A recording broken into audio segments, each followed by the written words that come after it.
Black power! Black power! Black power!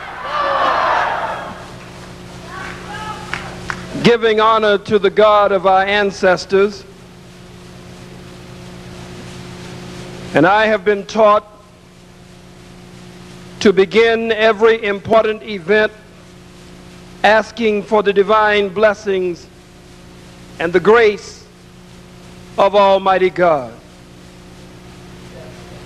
This important evening here at the forum and regular meeting of the family of the United African Movement under the bold and dynamic leadership of the warrior lawyer attorney Alton Maddox,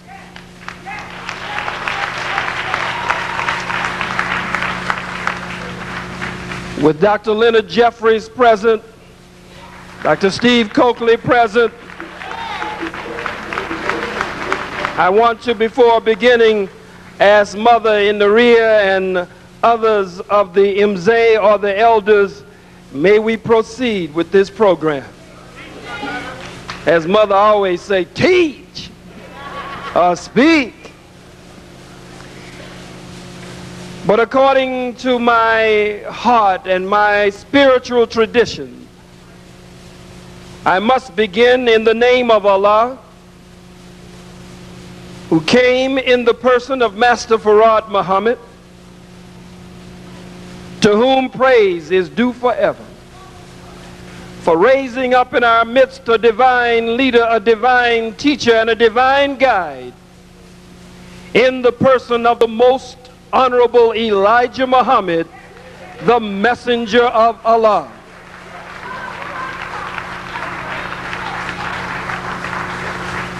I greet you with the greeting words of peace. Assalamu alaikum.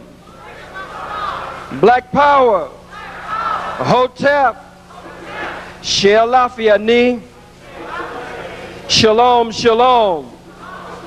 Free the land. Up, you mighty nation, you can accomplish what you will. It is indeed my honor to be here with you tonight at the United African Movement Forum, as Attorney Maddox reminded me that traditionally, during this month of February, every year, the invitation has been an open invitation. This is my first opportunity to speak to the UAM family, again, of which I am a member.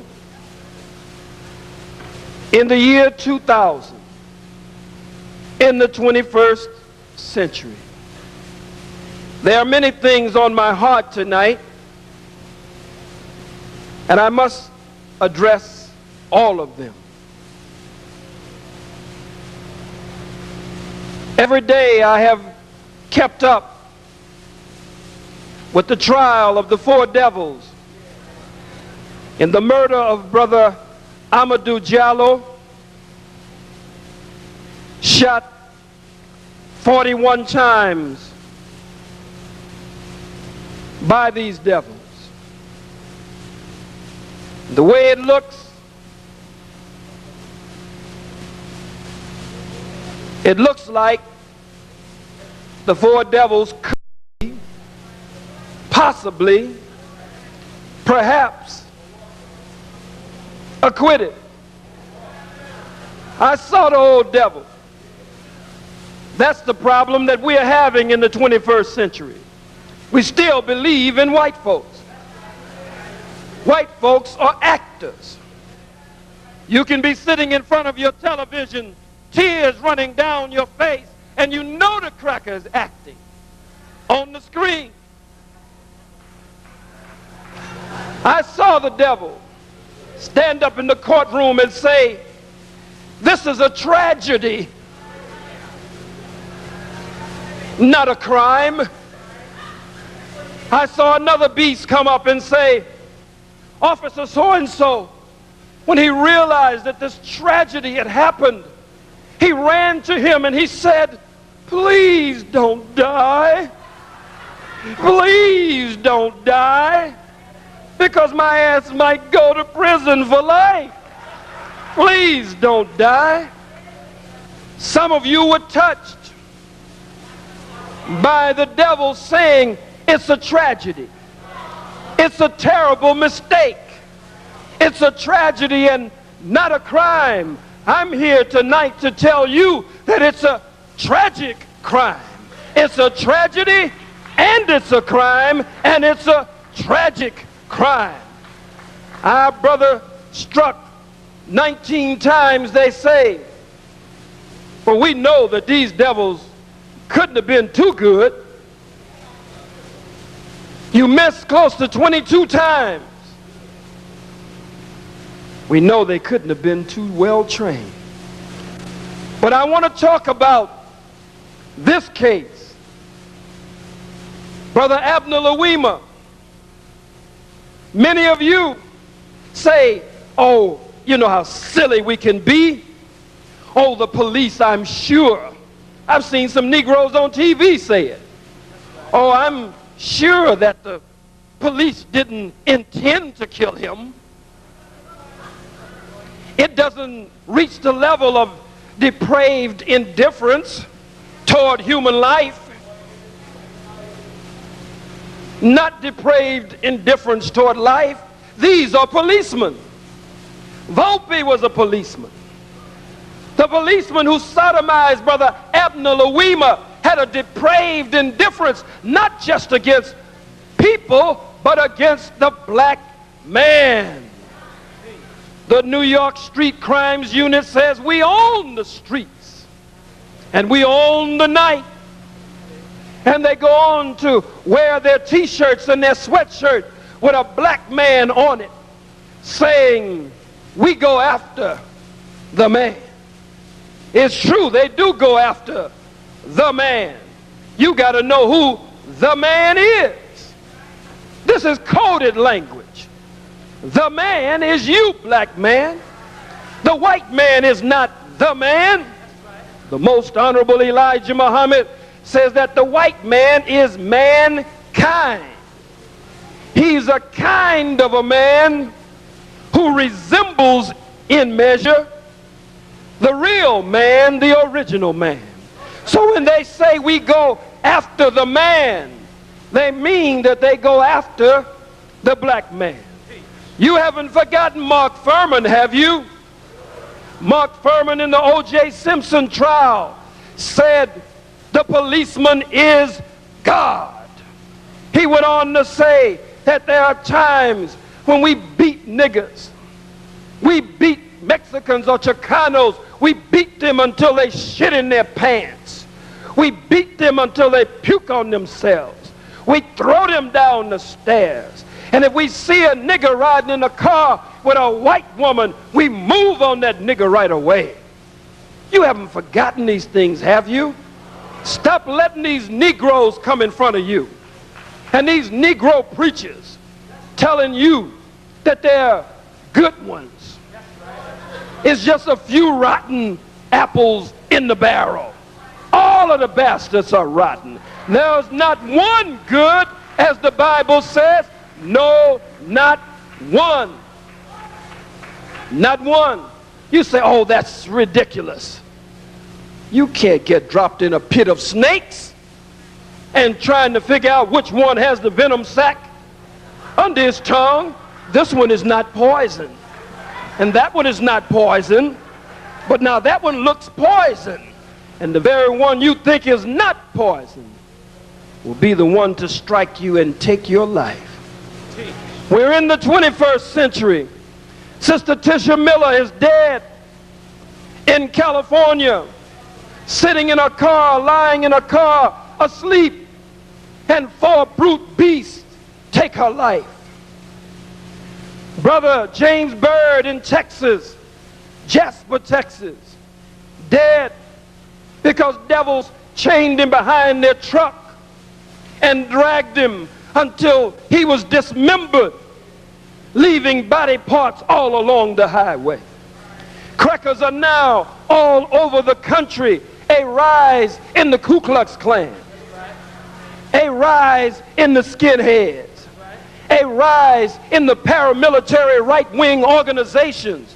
Now they're just riding up on us, blowing us away in the streets, at the bus stop. The Honorable Elijah Muhammad said that there would come a day when the white man would be stripped of all signs of civility, and we would see a raw, naked beast in the streets. This is a raw, naked beast now. And they are backed up by a raw, naked beast. Giuliani, Safer, and goddammit, Hillary Clinton ain't no better than no other cracker.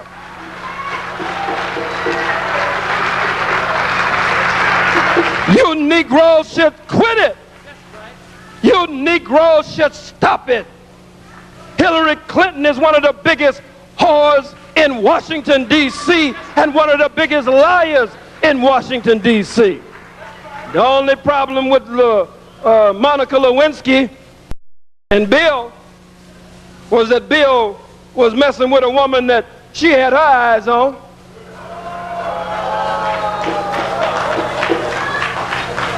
But you caught these devils. Why are you courting the devil in the year 2000?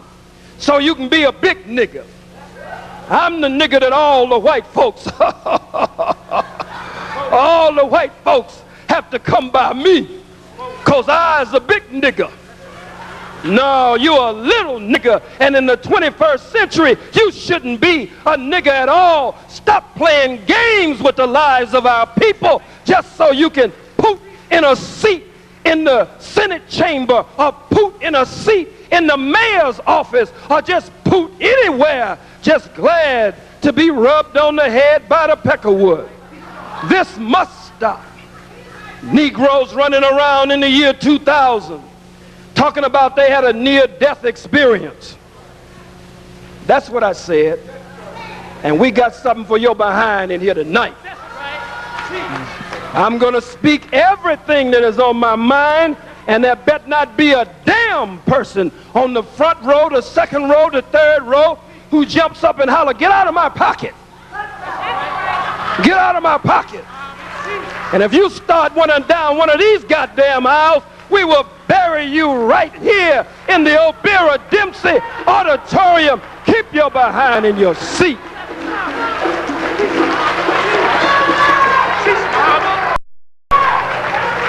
In fact about it, you better not even say pocket.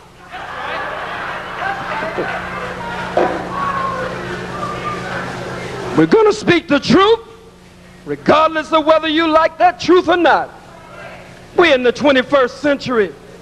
Our people are poor, hungry, ragged, naked, and out of doors. Our people are being murdered on a daily and consistent basis. And so you come saying you had a near-death experience. So you're a changed man now. You want to work with all races, all colors. You want to see atonement. If you said anything against any nation, any group, any ethnic group, all races should now come together and pray for world peace. Pray for world peace with the devil. The Honorable Elijah Muhammad taught us that not only is the white man a devil, but what? He is the devil. You mean you wait till we get to the year 2000 to start sweethearting with the devil? The Holy Quran says Allah will give you a devil for a companion, and that devil will lead you step by step to the chastisement of the burning flame. In his great and illuminating book, Message to the Black Man in America, the Most Honorable Elijah Muhammad taught us that the white man was the devil yesterday, he's the devil today, and he'll be the devil tomorrow. That his nature won't allow him to be anything but the devil. The white man hasn't changed, you've changed. Well, it might be a strategy. You mean you will lie to our people for some cheap strategy, you will tell our people that the white man is your friend, that he's your brother, just for some cheap strategy? Many of our people across the country are almost to lose their minds hearing such wickedness coming from your mouth. The most honorable Elijah Muhammad taught us for 44 long years that separation is the best and only solution. The best and only solution. Tisha Miller, Brother Bird, Brother Amadou, Brother Louima, the countless others, shot 22 times. William Gavin, Jerry Lee Amy, shot 39 times. Eleanor Bumpers shot Jerry Lee Amy. He's over 6 feet tall. The coroner's report, we have the pictures, bullet holes all on his shoulder. What does that mean? Doesn't mean that the cracker got on a step ladder and shot down. It means, like Brother Amadou Diallo, they shot him while he was standing, shot him as he was falling, and kept shooting him even after he was on the ground, because they were getting rid of a nigger. And you want to integrate with this beast. All of the speakers who have come, all of the books that's out there, all of the great teachers who have come to us, and you are like the scripture says, the dog returns to his own vomit. The sow, once clean, returns to the mud. Like a dog returning to his own vomit, God Almighty has blessed us to heave up a lot of the filth, the indecency, and the foolishness of wanting to integrate with the white man. And now you turn and lick up that which you have been blessed to heave up. And like a sow clean, you now go back to the mud to wallow in the mud. In the name of universal brotherhood. Understand they're bringing Wallace Muhammad to this year's Savior's Day. One of the biggest hypocrites ever to come up among black people in the history of the black nation. If you're with Wallace Muhammad and you don't like what I'm saying, it's best for you to get up and tip on out. We're not going to allow you to stand up and interrupt this meeting. We will remove you from the meeting. So if this bothers you, just get up and leave, because we're going to speak the truth here. Wallace Muhammad destroyed the work of the Honorable Elijah Muhammad. He said when he spoke in Atlanta, Georgia, that if America is attacked by a Muslim nation or an African nation, that he would fight on the side of America. I'm not lying on him. They even printed the transcript in some back issue of the AM Journal. He went on to say that I'm not going to leave and go against my government, meaning America, for some foreign government, meaning Africa. This is a sick Negro. He brought in the American flag.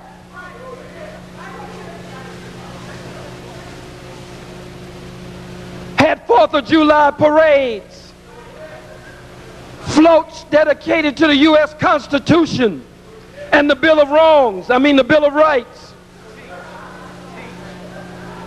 Let the devil right in the holy house of Muhammad. The Bible speaks of the desecration and the desecration, and the abomination. Brain computer kicked it out. The desecration and the abomination standing in the holy place.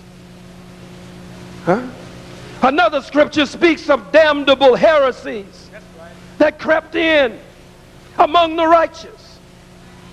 And you Muslims, blind, deaf, and dumb, you know what the Honorable Elijah Muhammad taught.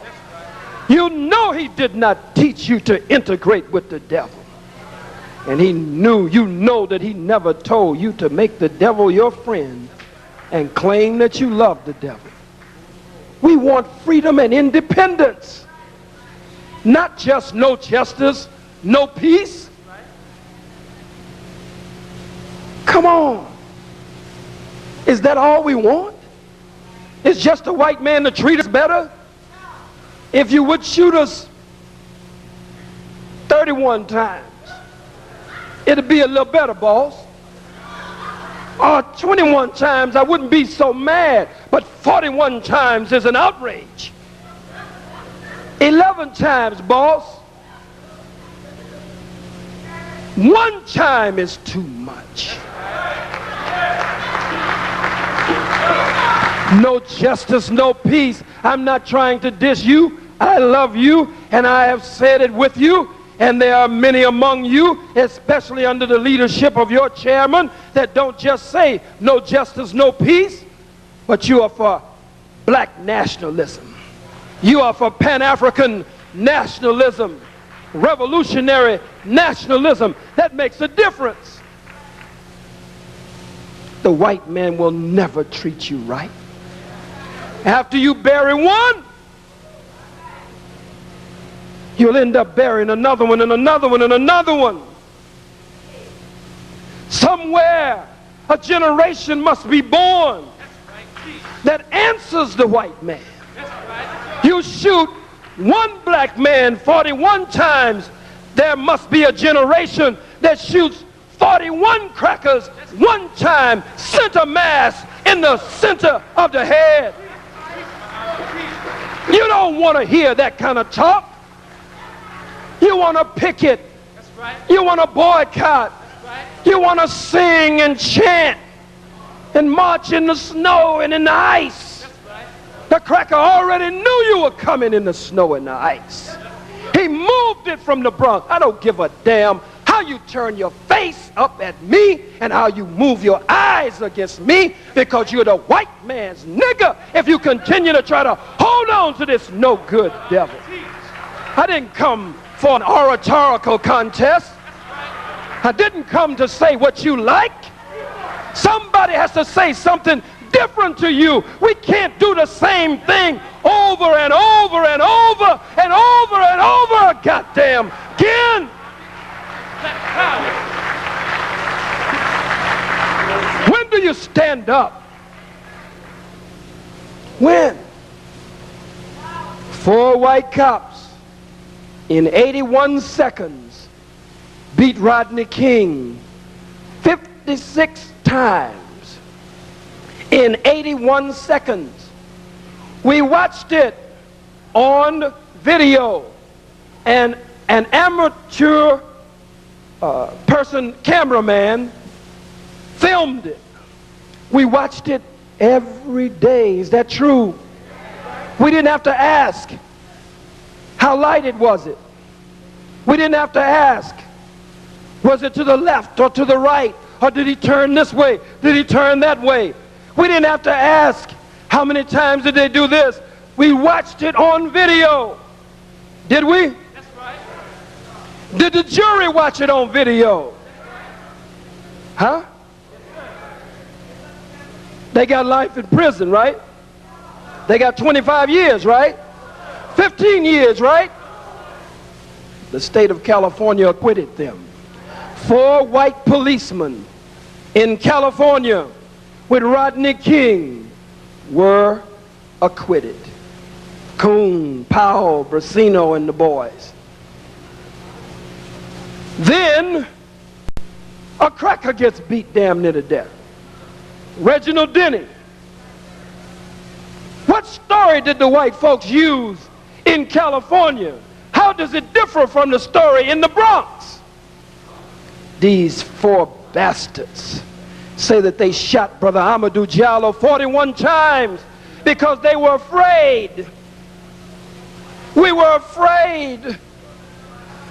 You don't know how afraid the policemen are. We were afraid for our lives. He had a wallet in his hand. We thought it was a gun, they say. We don't even know if he had the wallet in his hand. The bastards probably took the wallet out of the brother's pocket and laid the wallet wherever they wanted it to be laid. Mark Furman, don't forget him.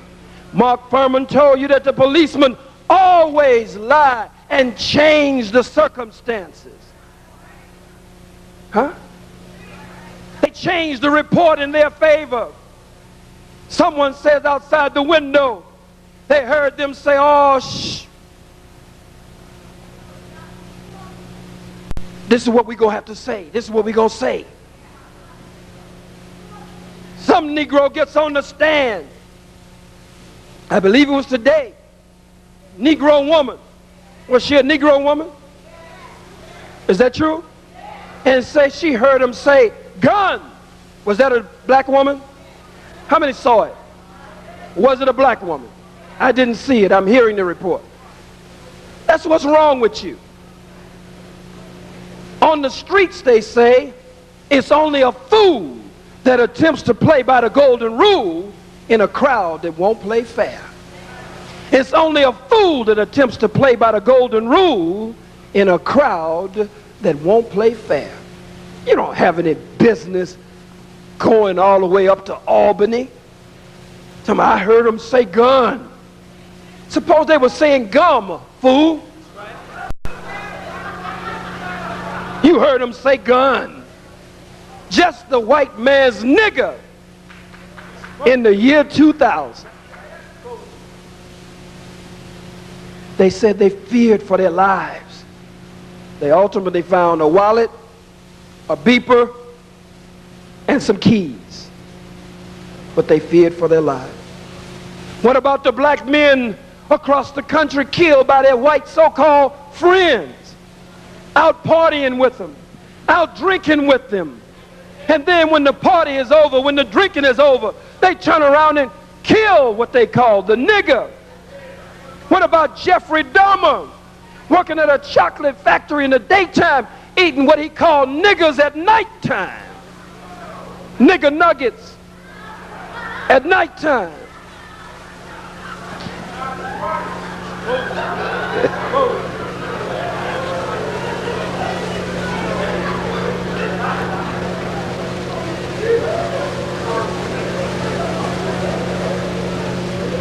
The white man has laws to protect birds. Is that right? He has laws to protect other types of animals. He has laws to protect fish. If he hits a dog, many times he's sorry that he killed a dog. But he'll shoot a black man or a black woman or a black child and don't feel nothing.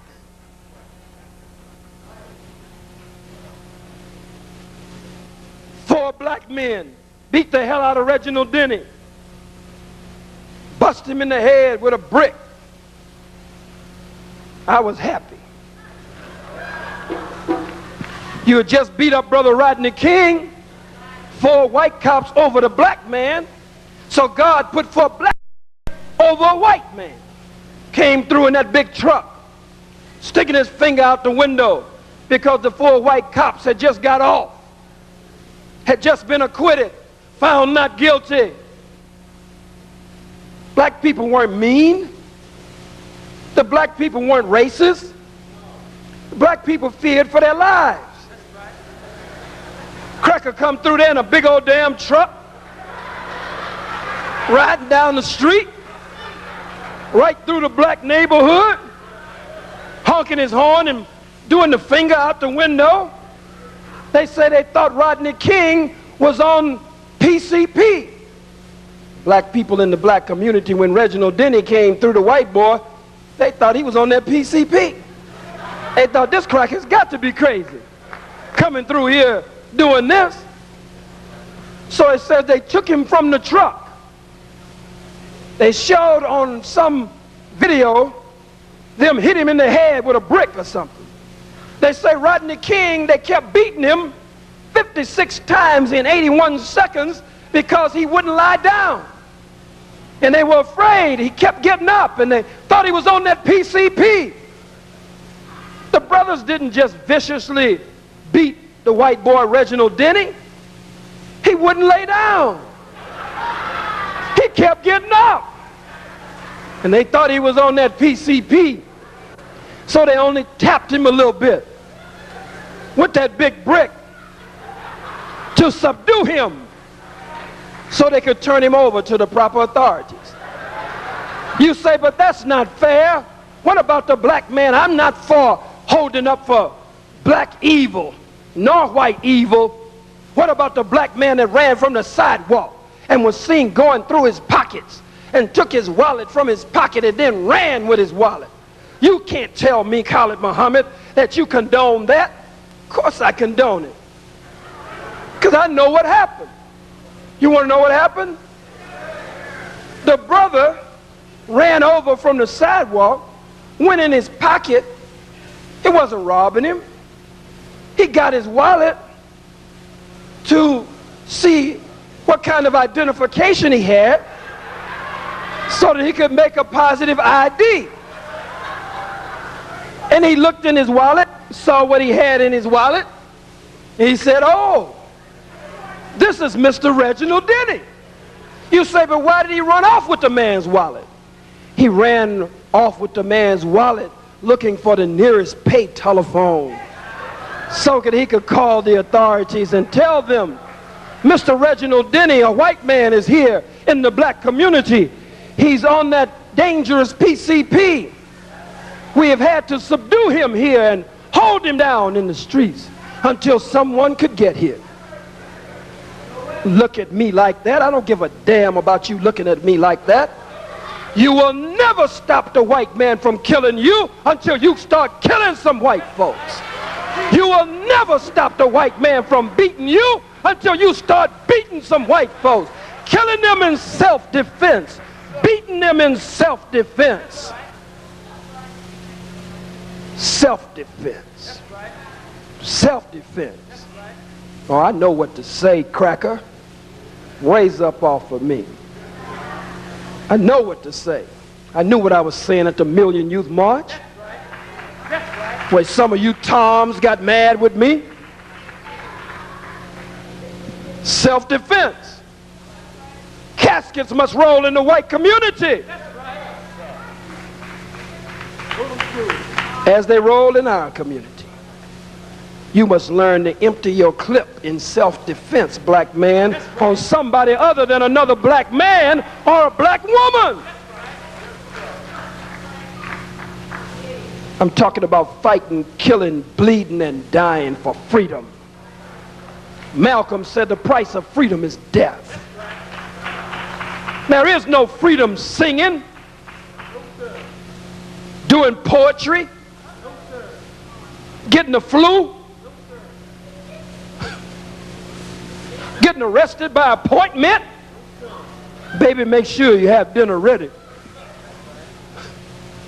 I shouldn't be over there at the jail, but a little while you have dinner ready, I'll be on home. The white man laughs at you. Before he does it, he says, look, this is what the niggas gonna do. They gonna do this, they gonna do this, they gonna do this, and they gonna do that, because that's what they always do. Do I have to protect my wife at home? I'm one of the 4 cops that shot Brother Amadou Diallo 41 times. Do I have to protect my wife at home? Am I afraid that somebody's going to catch her at the supermarket and kill her and my little blue-eyed baby? No. I ain't got to worry about that. Black people ain't going to kill nobody but each other. That's what the white man says. Black people ain't going to fight nobody but each other. And then these Negroes, afraid to even be with me, scared to goddamn death to be with me. And if you're with me, you're buck dancing all the damn time.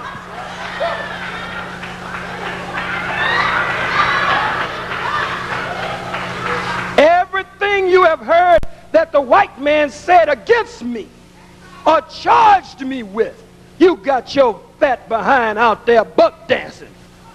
I'm here. Ours is here. But I'm not against whites. I'm here. But I ain't against gays. I'm here. But I ain't against Jews. I'm here. I ain't against nobody. That's pitiful in the year 2000. That's right. That's absolutely pitiful. That's right. It's pitiful. What about freedom and independence? Hey. Have you considered freedom and independence? Have you considered a nation of your own? You say that's hard. The white man is not going to just give us a nation. He ain't going to give you no justice either. Volpe going to prison is not justice. The devils who killed James Byrd in Jasper, Texas, that's not justice. Justice is an eye for an eye and a tooth for a tooth and a limb for a limb and a life for a life.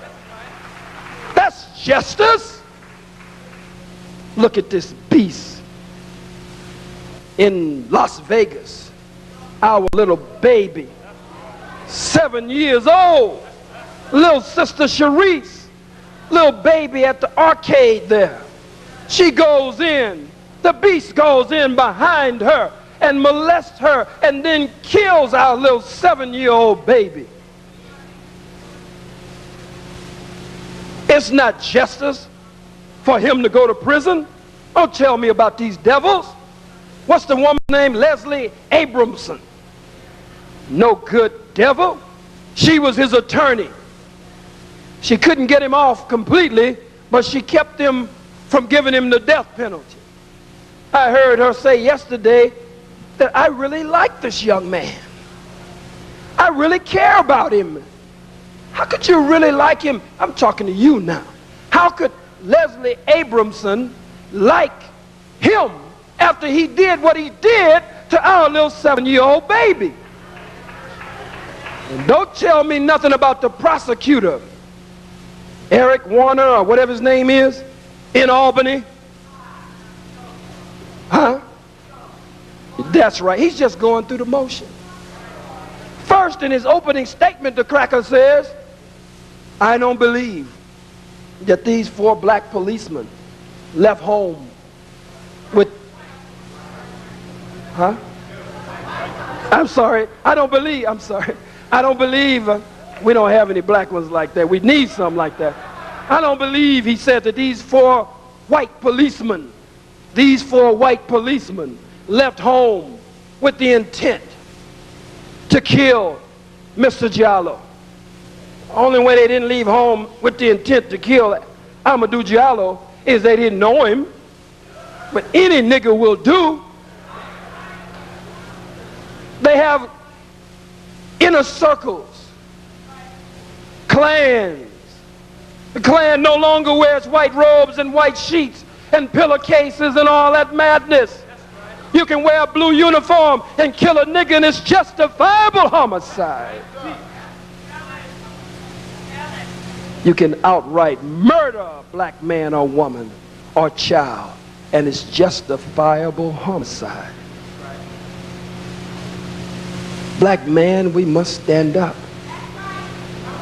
We must stand up. Many black women are wondering when we are going to stand up.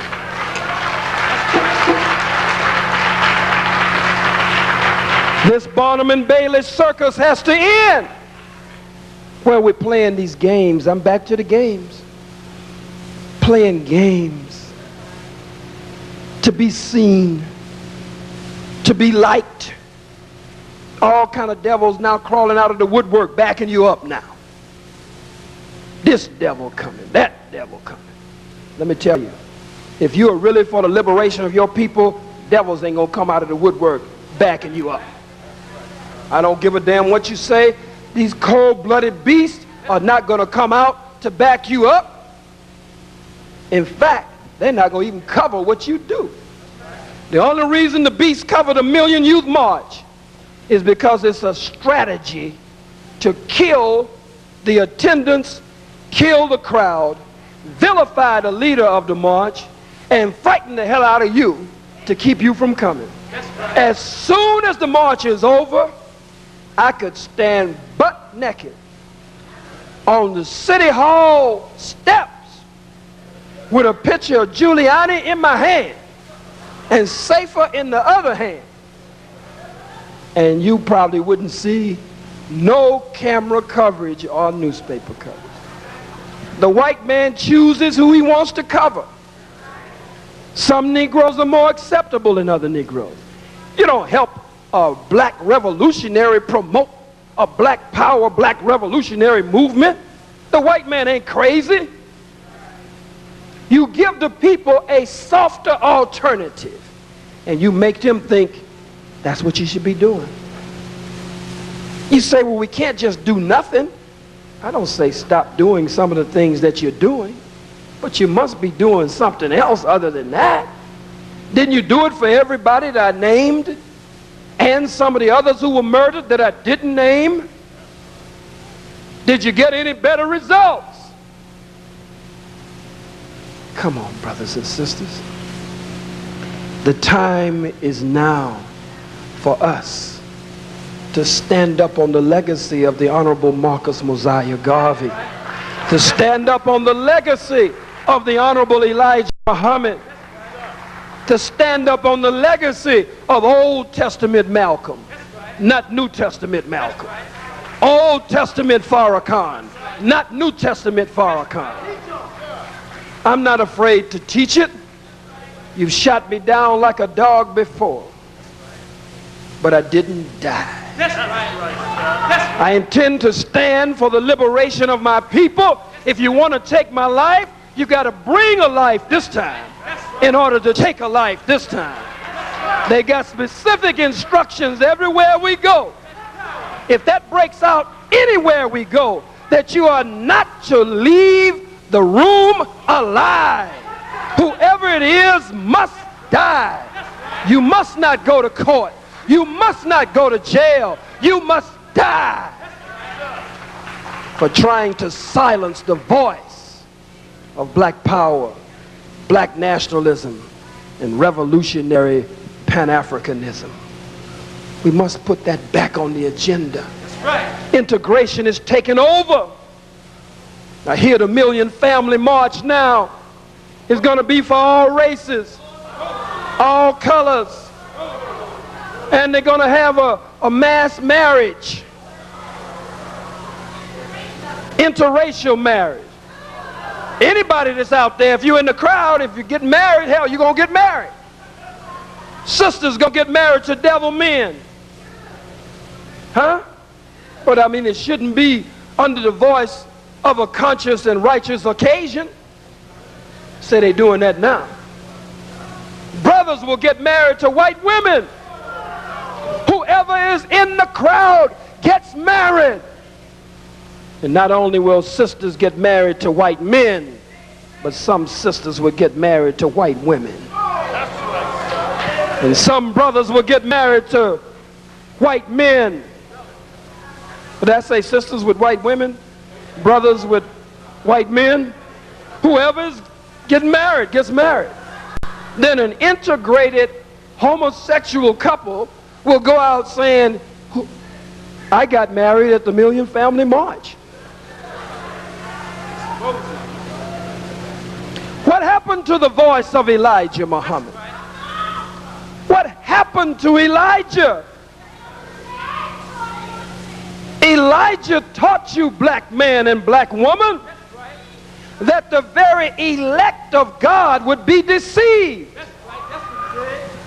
That the dragon would sweep up a third of the stars of heaven with his tail.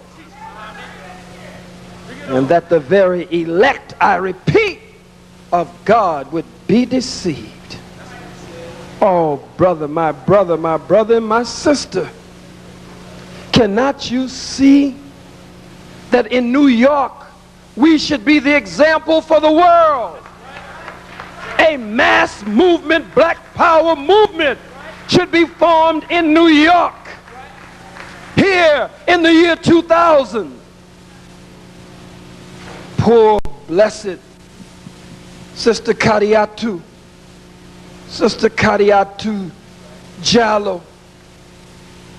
I looked at her and cried, not just because of the loss of her son, but I looked at that blessed, beloved mother, and I almost cried because, and on another occasion the tears did come, because I heard her say how much she believes in the justice system of white America, and how Brother Amadou dreamed of America and had hopes in America. He loved America. The white man is the devil, brothers and sisters. That's not rhetoric. That's 100% right and exact. He is the devil. He cannot change, and he can only deceive you and take you down with him. Come on, brothers and sisters. This book, if you're a Christian, this book, and I got a white one, this book warns you that Satan, the devil, like a roving lion, goes to and fro, seeking whom he can devour. It talks about the deception of the serpent, of the snake. All of this is talking about him. It talks about a people blessed that are certainly black, but the scripture talks of them under a hidden symbolism that they are deaf, dumb, and blind, robbed of a knowledge of self, hard to lead in the right direction and easy to lead in the wrong direction. The prophecies are being fulfilled right before your eyes, brothers and sisters, and you won't stand up. And the babies that you have produced, black woman and black man, are just as dead as you are. And certainly maybe not any of you who are here. Maybe that's the ones who didn't come. None of you here, maybe. But look at the generation. Rappers who could raise the youth up overnight. If you can make them turn their caps around backwards, if you can make them wear their pants down to hear that it shows the crack of their private parts, if you can make them look sloppy, if you can make them talk filthy and low down and degenerate, if you can make them disrespecters of the black woman, if you can make them talk about the murder and the killing of another black man or another black woman, and by the same token, you can make them respectable and decent and upright. Listen to your lyrics. You talking about die, nigga, die, nigga, die, nigga, die. How come you can't say a white woman, the real bitch, a bitch in your music? Because you scared of the white man. And the rest of you, I ain't running no rappers out, am I? I don't want the rappers to run from the truth. I want them to run to the truth.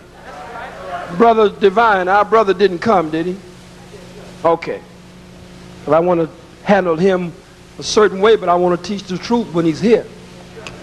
We were expecting a couple of brothers here tonight, a couple of rappers and sisters, brothers, whatever. Everybody. You go to church, the preacher is a mealy-mouthed, milk-toast fella.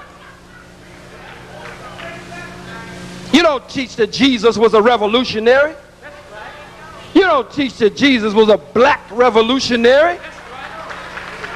You don't teach that Jesus is coming back with 10,000s of the saints of the Most High to make war with the beast.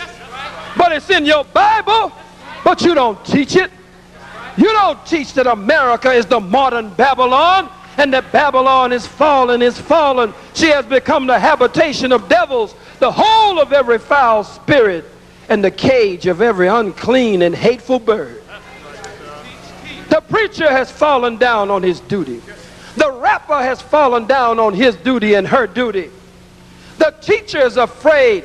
Sister shouldn't have to worry in her classroom that she's bringing someone to the classroom. That's what the classroom is for. The classroom is for being exposed to different ideas, different philosophies, and different doctrines, and exploring them, studying them, and then coming to, after careful, critical analysis, coming to some reasonable and intelligent decision. But you must be exposed to those doctrines, those philosophies. The teachers, many have fallen down. Principals are scared to death. Don't be a chancellor or president of a university and you're a Negro. Black schools, they used to have a t-shirt say the blacker the college, the sweeter the knowledge. No, not true. Most black students have to fight with their black president and the black faculty of Negro institutions just to have black studies on campus.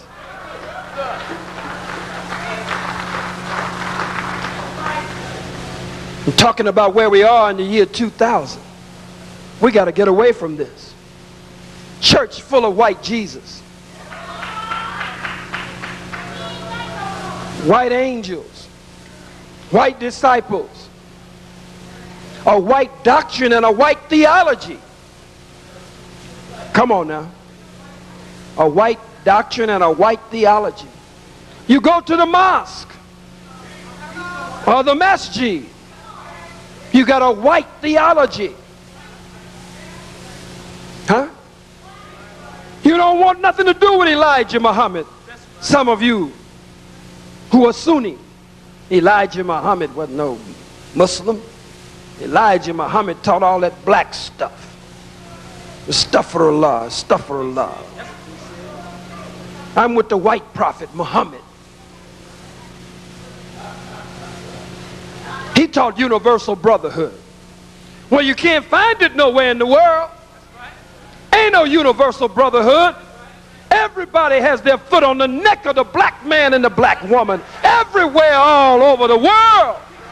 In Muslim country, in Christian country, it makes no difference. Socialist, capitalist, all of them. I try to drive these points into your heart, into your head.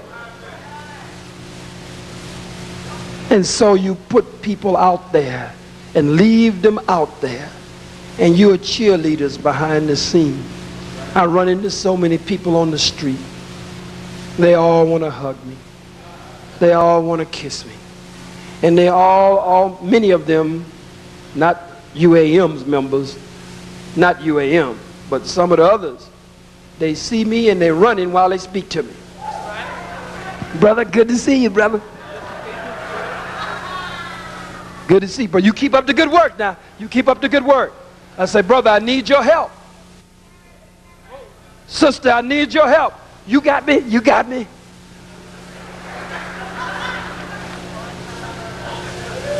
This is the year 2000, we think. This is the 21st century, we guess. You got to stop being cheerleaders. You got to be sincere. That's right. You're complaining over the crackers taking over Harlem. We could unite and could have kept the cracker out. That's right. That's right. Oh, yes, we could have. You let the vendors be run off of 125th Street. That's right. Now the devil is putting up shopping malls. Navy. Starbucks. Huh? Pathmark. This kind of devil, that kind of devil. Mac devils. Right aid. Wrong aid. Come on. We've had too many teachers in New York. That's right. Uncompromising teachers. Carlos Cook. That's right. Buy black, They boycotted 125th Street. You pass right by the boycotts. Insult the vendors and walk right in and buy from the cracker. Calvin Butt, somebody said, brought his name. Another one of them Negro preachers. I know some of you go to Abyssinian, but I wouldn't tell nobody. As I've said before, you know you can't trust a nigga named Butts. You know you can't trust a nigga named Butts. That's right. My name was Butts, I would have changed my name a long time ago. And you're the pastor of Abyssinian, why not have an African name? Huh? You still good fellow Willie nigga in the year 2000. Why am I on Calvin Butts? Because he's always buck dancing and selling out and double crossing. He brought Farrakhan in for the Million Youth March, had him at the church.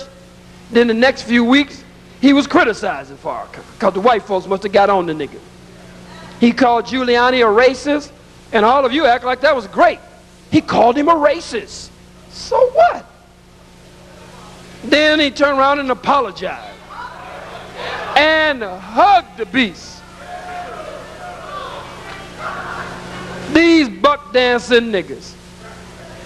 These niggas, plantation niggas.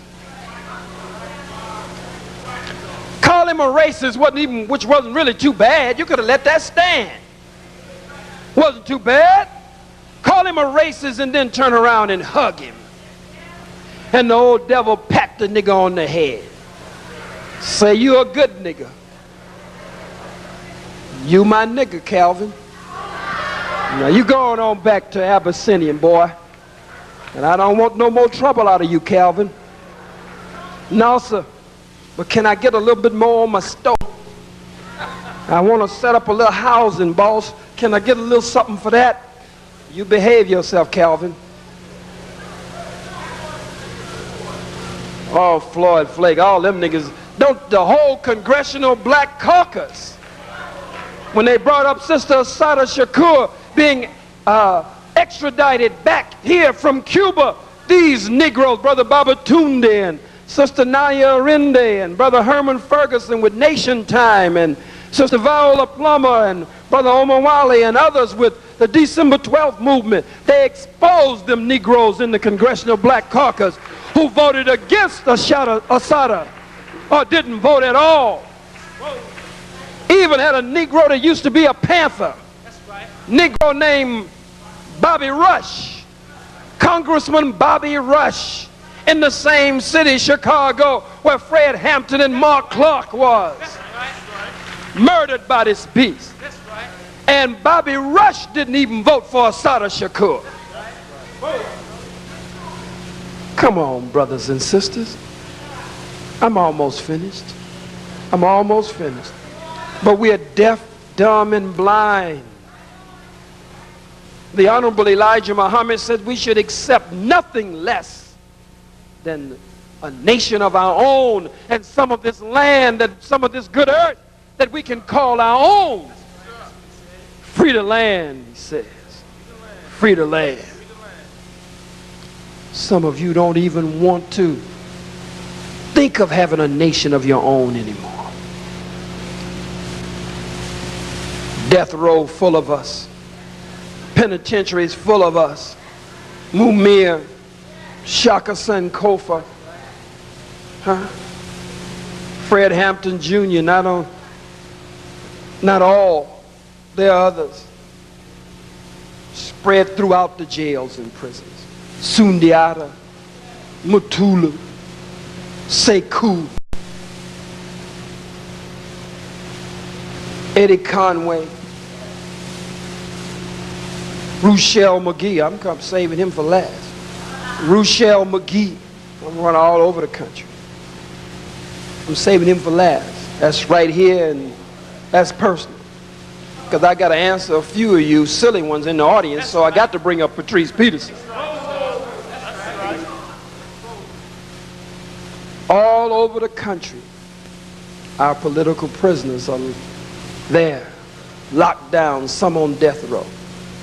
And now we get to the Million Youth March. and Patrice Peterson. Some of you silly Negroes, some of you who are here, silly Negroes running around, and some of you standing up scared to talk about me openly. Some were bold enough to call my name. Others, these nigger preachers, will beat around the bush. There's some people who ought to be involved that ain't involved.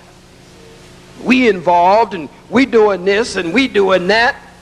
But some of the ones who really ought to be involved ain't involved. You don't know the story. Do you want to know the story?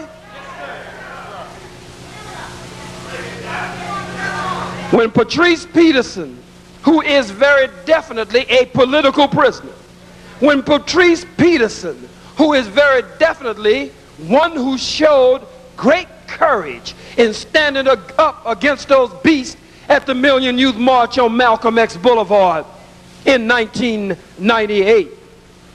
When Patrice Peterson was first arrested, I had never met him before, didn't know him from nobody, but loved him for standing up and fighting those crackers even with a chair. That's right. So never having met him before, I got a preacher at one of the churches, pulled together some of our people, put up the first $1,000 myself, and raised $9,000 more in that one night, same night, $10,000. Went and visited him in jail. Then took the cash money, because I didn't want no hang-ups. I know how to do it, having been the supreme captain of the Fruit of Islam, captain, lieutenant, squad leader, section leader. I went there with the cash money, so the devil couldn't say, well, we can't accept this kind of check, and we can't do this, and do you have that? Cash. Went in and counted out $10,000. Cash. Waited for him, no matter how long it took, how many hours. Waited for him myself, so that I could walk him out of that door myself. Walked him out of the door. Then took him and his lady to dinner. And then we started planning different strategies. Then went and got 3 lawyers free for one Patrice Peterson. 3 lawyers. One had to shut down his practice in D.C., but under me talking to him and him having confidence in me, shut it down and came here to represent Patrice Peterson. The other one was attorney Tanya McClary, lawyer for the NAACP at the time. We got her. Anthony Mack, we got him. 3 lawyers for one Patrice Peterson. No money. I was in the courtroom every day. For you niggas who are now asking, well, where is he now? I'm going to tell you why I'm not there now. Where is he now? I went every day. Those of you who were there, you know I was there every day. And when it was over, we then went and took out, we didn't have a lot of money, took out little nickels and dimes and got food and broke it off and shared it with each other and ate every day. Me and the 3 lawyers tried to get Patrice Peterson to come with us every day to work on his own case. He never had time. Sometimes we stayed up until 2 and 3 o'clock in the morning working on his case. I don't mean sometime, I mean every day was a late day, because we were up working on the case every evening, every night. One of the lawyers lived way in New Jersey. Another one lived, as I said, in D.C. Another one lived somewhere else, holding them together, staying on them, sitting directly in front of the witness. Some people say that every witness that got up there that I would write a little card and tell them what to say. They ask them a question, I'd write no. That's what they say I did. They say I would write yes. What time? So-and-so, they say I would write the time and hold it up. Prosecutor got mad. We had a hung jury. We had a hung jury on that one. When we came out of there, I didn't hear from Patrice Peterson for a year. Never got a phone call. If my relatives would have got me out, I would have called them and said thank you. If one of my friends would have got me out, I would have called them and said thank you. So certainly if somebody who don't even know me raised $10,000 and get me out and visit me in jail and then go to court for me every day, then pull 3 lawyers together, then stay up with them half of the damn night in my behalf and I never have time, I would at least call them one time. But you ain't even got to the good part yet. I don't believe he deserves, I know he doesn't deserve to be locked up. But this is a criminal justice system. He does not deserve to be there.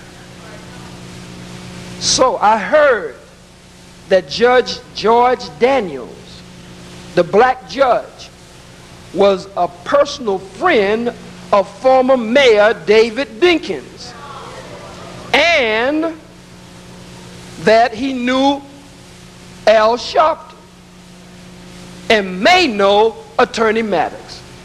So then Brother Patrice had been found guilty by the jury, predominantly white. So I said, before sentencing, maybe we can still save him. So I called one of our chairwomen. She's on another assignment up in Albany now, Sister Gigi. We got on the phone. And another sister who was in here a minute ago. And somebody else. I said, look, we need to get to Reverend Al Sharpton. We need to get to David Dinkins. If they know this judge, before he sentences Brother Patrice, maybe they can speak to him, not to break white law or nothing, but maybe they can speak to him and he'll get community service or something, or just a short time or something.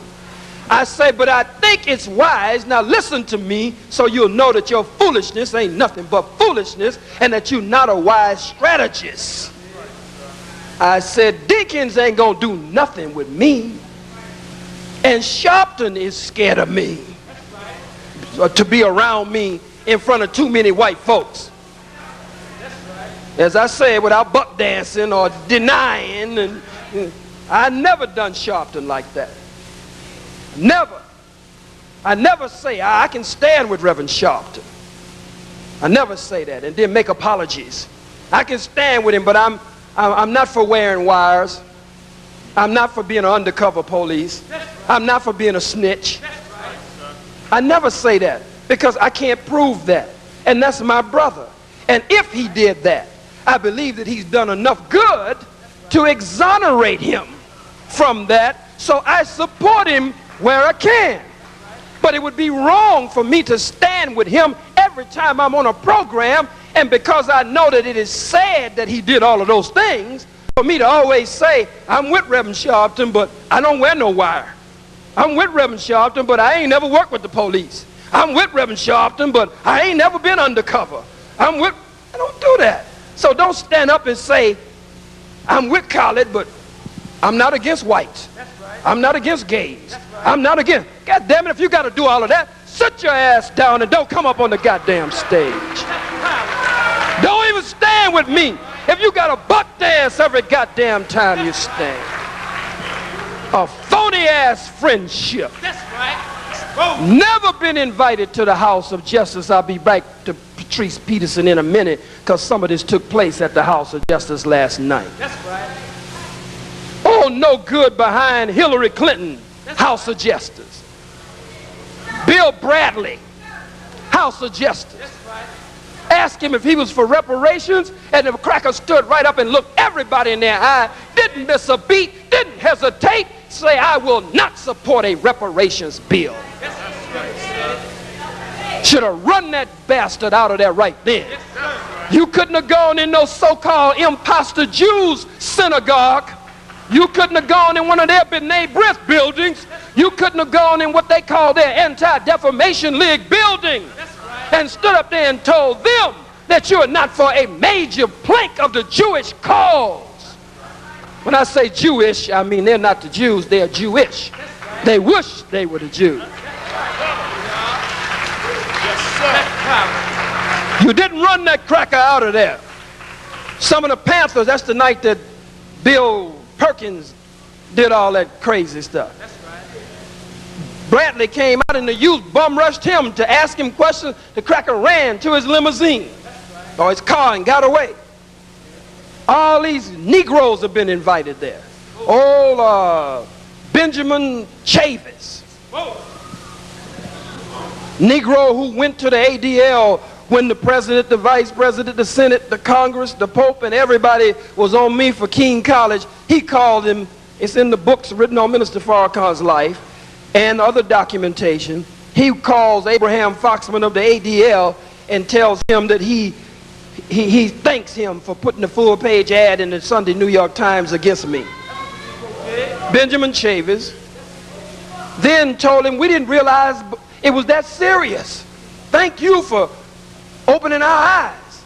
In fact, I'm speaking tonight at the Smithsonian Institute. I'm sending you a copy of my speech right now, condemning Khalid Muhammad. And it gives you a text of Chavis's speech that he delivered at the Smithsonian Institute, saying that I was the most violent and vile racist and anti-Semite. It was a slap in the face to Malcolm and Martin Luther King and Viola Luiso and Swerner and Cheney and Goodman. So Ben Chavis has been there. Every bootlicking Negro, every cracker you can imagine has been to the House of Justice.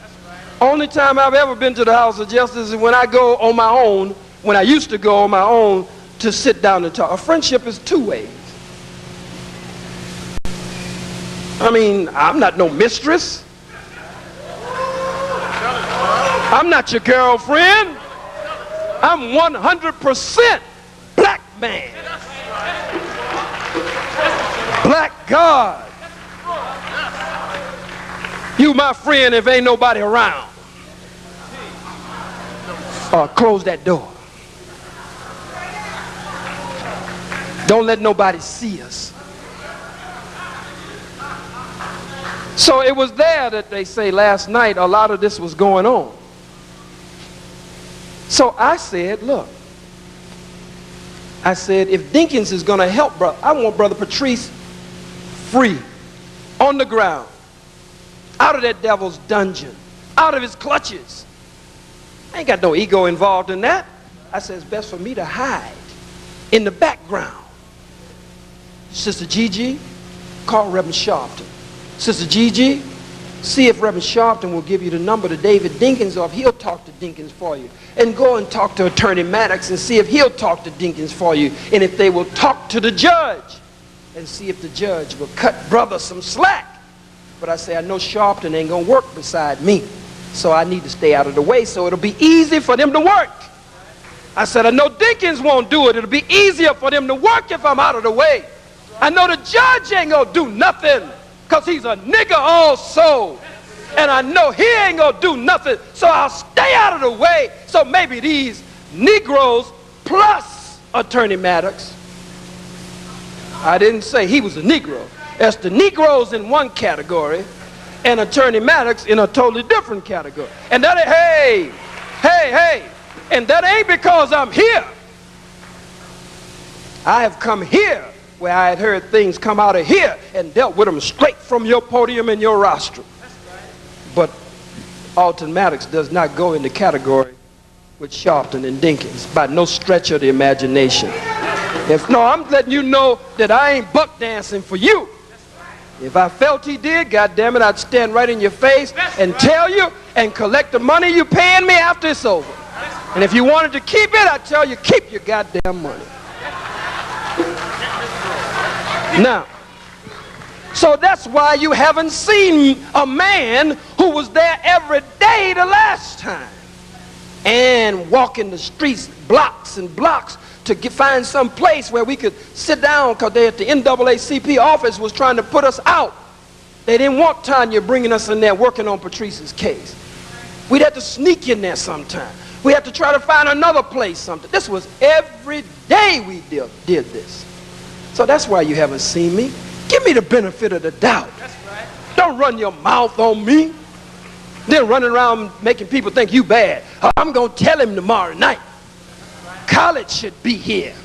He's the one that's over the march. Why ain't he here for Patrice? I'm there for him by being absent this time. That's how I'm there. We say, well, ain't he a Panther? Brother Patrice Peterson is not a member of the new Black Panther Party for self-defense. He said he wanted to be a member, and he never showed up. And when he did show up, these brothers were all, and sisters, these sisters and brothers were working, building chapters all over. And he got angry and took his patch and ripped it off his uniform. How many in this room know that are Panthers know I'm telling the truth? Put your fist in the air if you know I'm telling the truth. If you're on the stage here. Ripped his patch off of his uniform. Well, we don't care about that. We're trying to get him free. But don't you talk something you don't know. He's welcome to be a Panther. He needs some discipline in his life. And he seems to love me and respect me and look up to me. I'm one of the few people that can halfway kind of reason with him, and I love him, but I ain't for no foolishness. So if you rip your patch off your uniform in front of the members, just rip it from you can't do that in the white man's army.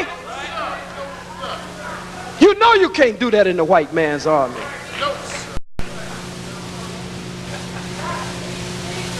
So all of this is what you didn't know. We must build our own banks, schools, restaurants, factories, industry, textile mills. We must form an African United Front, and we must arm ourselves for self-defense. We must do what? Arm ourselves for self-defense. For self-defense. I'm not talking about going out just killing white folks indiscriminately. I'm talking about defending ourselves. We must arm ourselves for self-defense and learn how to handle those weapons. That's right. Those are the few things that I wanted to share with you here tonight. These young brothers and sisters who, some of them who are here with us tonight with the new Black Panther Party for self-defense, let's give them a strong black hand.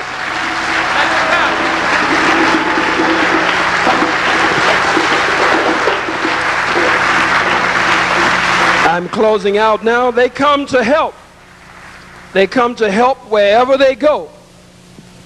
And if you accept them, if they make the decision, the different chairmen and chairwomen of the different chapters, that they are coming to your event, they come simply to help. And if you welcome them and they've made the decision to be there, they will help you.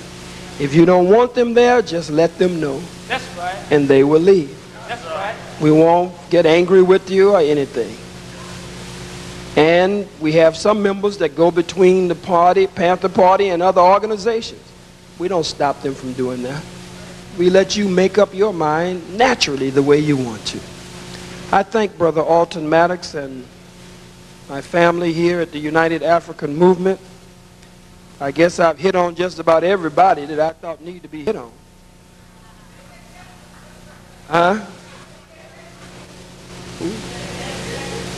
Oh, Jesse Jackson, he's just, Jesse Jackson, ain't nothing to say about Jesse. Nothing to say. Huh? Yeah, they ready for me to go. So brothers and sisters, I wanted to take at least one or two questions, so I'll stop at this point as I thank you for being as attentive as you have been. Black power! Black power! Black power! Black power! Is there one question or two? If not, we'll close it out right here. We don't have time. We don't have time. Oh, yes, ma'am.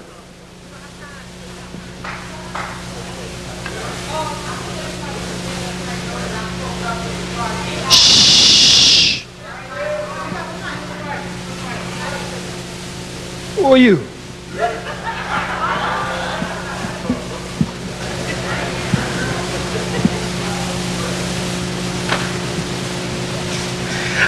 I think everybody that was out last night know that I spoke up for Brother Peterson last night, and I called my brother's name right here.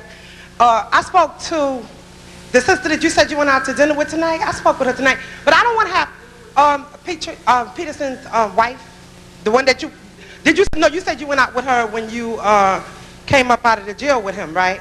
But anyway, I don't want to have a public fight with you. I may be uninformed, but we gotta talk, we gotta dialogue, because I know I'm on the same page with you, You know, I know that it ain't no different than me and you, and I don't come out here to fight with you, just to basically deal with the issues. Because, you know, you spoke about him taking off his patch and stuff. I know that 98% of the people that was at the men youth march was not Black Panthers. I know, you said, no, because you said because he threw off his patch and because he ripped off his patch and everything. But basically what my concern is about the pill. The bottom line is that the brother's in jail right now, and technically speaking, he's facing 3 years. I understand that he does not have an attorney. I understand that it costs thousands and thousands of dollars to deal with this appeal. I understand from his mate that you have not came to her and talked to her and addressed her concerns in regard to the appeal and how her man is getting out of jail. And that's the issue that I was dealing with. Well, that means you don't know what the hell you're talking about. You don't know what the hell you're talking about. I got to say it. You stood up here and said it, so I'm going to deal with it here and after it's over with you if you choose. Sister, you had no business going into Al Sharpton's house and raising my name in a negative way and don't know what the hell you're talking about. I should be behind the scenes. If you're not a fool, you understand why I'm behind the scenes. If the judge is black and the judge may be able to do something and Deacons is his personal friend, Khalid Muhammad should move back behind the scenes. You silly as hell. Sit down. Silly as hell. That's silly as hell. How many don't see that that's a wise strategy for me not to be jumping out there in front of the judge, profiling so I can be seen? Shh, hold 1 second. Hold 1 second. Hold 1 second. Hold 1 second. How many of you understand that if Deacons has to talk to this black judge, I shouldn't be there? I have never heard Deacons say one good thing about me. So it's better, sister, the only way to help him is to get to the judge now. He's been convicted, he's been sentenced. Before he was sentenced, we tried to get to the judge. Now we're trying to get to the judge. I shouldn't be involved in that process. I'm the one who got him out to begin with, had 3 lawyers for him. I didn't hear you say nothing about that. What do you mean where he is right now?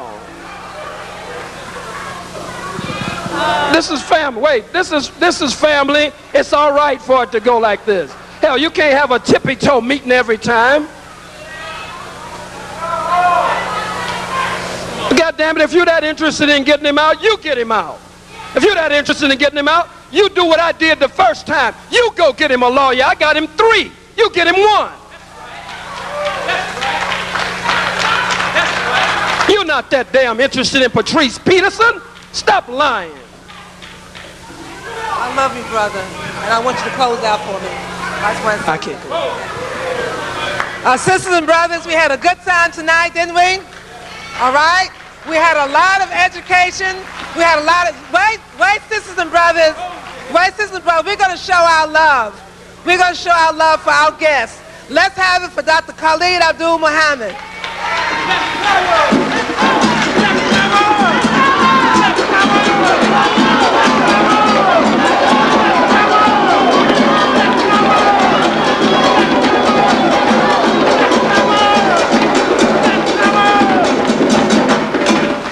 I'm going to ask our brother to close out for us. I think it's fitting.